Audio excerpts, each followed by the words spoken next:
Government deputed me to a clinic, which was kind of a confidential clinic where pregnant women as a result of the rape by Pakistan Army, were treated there.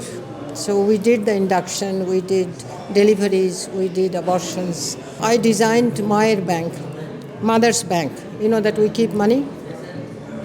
So I talked to the plastic company and they designed it for me, and then we have written the name Mayer Bank, and that was given to the poor women, which were we were mandated to serve 40% of our 40% of our care receiver below the poverty. Reproductive health is a life cycle approach of reproductive health illness, and how to prevent it, and how to give care to that. So it's more a preventive care as well as the curative care of a woman and man's reproductive health life cycle approach. Yeah. So all the United Nations, after that Cairo conference, developed a boat-like life cycle diagram that we would follow, which starts from early childhood to menopause and then later on the elderly women. So we talked about what were the illnesses, how to prevent those, train people for do research, do interventions, and government committed to address reproductive health issues and rights in their own countries. So I was very closely involved with Bangladesh government to draft all the strategies, all the interventions, train up people, because I had a research institute that I was heading on behalf of the ministry. So when we talk about SRHR achievement, we start from our independence of Bangladesh. That happened in 71, December 16th. That is coming 2 days later. So far I know that you were a freedom fighter too. I was because...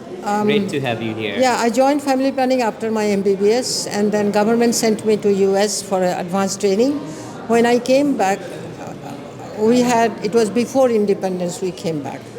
And then government deputed me to a clinic, which was kind of a confidential clinic where pregnant women as a result of the rape by Pakistan Army, were treated there. So we did the induction, we did deliveries, we did abortions, whatever was necessary for those 35 women, because given the time it was kind of towards the end of the Pak infusion in the country.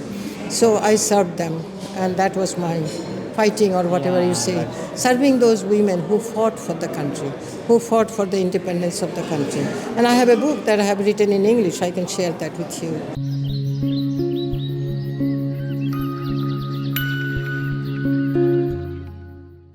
But that was a separate event. But after that I did research, but also I headed multiple programs.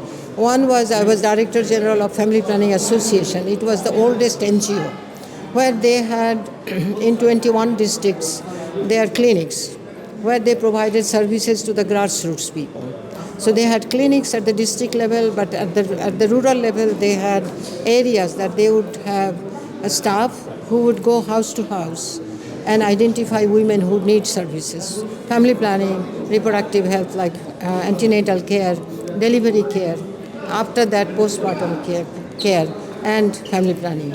So, and also the child immunization. So all these services they provided, and I supervised them. After that, much later, I was chief of party of the Smiling Sun project. And the name was NGO Health Service Delivery Project, and we had 400 clinics across the whole country. And each clinic had 30 satellites, and there were about 11 to 12,000 people staff at the level. So I have redesigned that one. I have introduced many interventions. To give you an example, you know that when women are very poor, they do not have money to go to a clinic for antenatal checkup, or have a trained provider to have their delivery either at home or anywhere.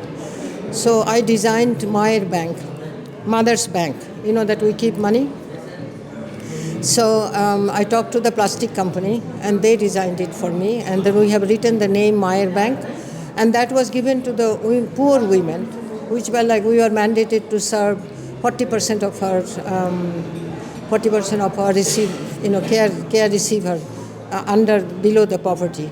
So we would give them those Meyer Bank, and they will keep money throughout her pregnancy. The whole family will keep money so that they can take that money and go to a clinic or call an ambulance or call a doctor and have their seva. So there were a lot of interventions that we did for the rural women.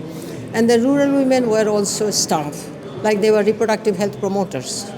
So they would go to the households they were assigned and have the reproductive health care available to them, to their grassroots, to their home. So something like they cannot treat at home, they have to come to the clinic, they will bring them to the clinic and have that care. One is that the value of life of a woman is important. She is very valuable. She is not a matter of neglect. She is not a person who deserves any torture or any neglect. Her care is very important. Even if she is bearing a child, that child's life is important, her own life is important. So still we have a good proportion of women delivering at home, not under a trained provider. So that way she has a lot of risk and she embraces death because of the lack of care. So that is so important.